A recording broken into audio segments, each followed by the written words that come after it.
Some of your icons will be easier to create by using this paintbrush tool rather than using the pen or these regular shapes. These regular shapes are great for something like these ice cream cones and these circles because they're very clear and direct. But let's say you wanted to make something that's more drawn or fluid, like noodles, you'd probably want to use this paintbrush tool instead. And if you don't have it open, what you'd want to do is go to Windows and then open up the brush tool. It's like this. And you're not going to need to worry about having any fancy brushes for most of your things. Any of these should work. You just want to make sure that it's the right thickness. I like this one the best. And then you want to find the brush tool. It's the fifth tool down underneath the rectangle. 1, 2, 3, 4, 5, sixth tool down right here. And then, depending on what you're drawing, you can use this brush and it just creates a line. Now, if we were to select this, we'd see that this line is kind of like a line that you'd get with the pen tool,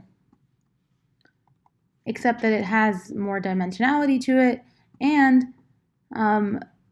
like a regular line, it has anchor points that you can change if there's something about it that you don't like.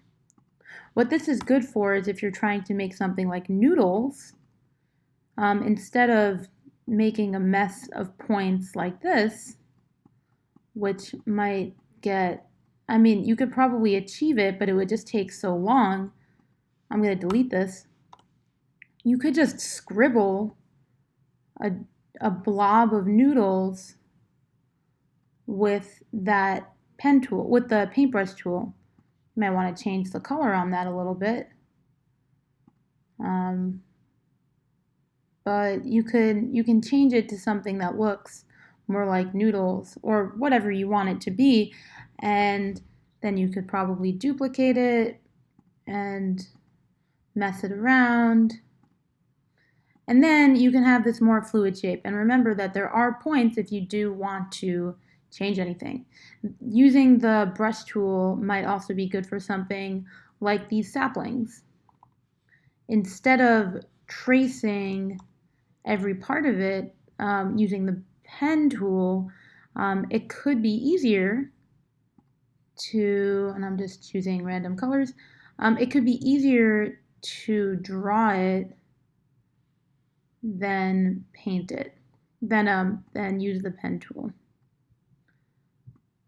Now this does require some steadiness of your hand, and I want to point out that these are still 3 different lines that you would eventually need to group.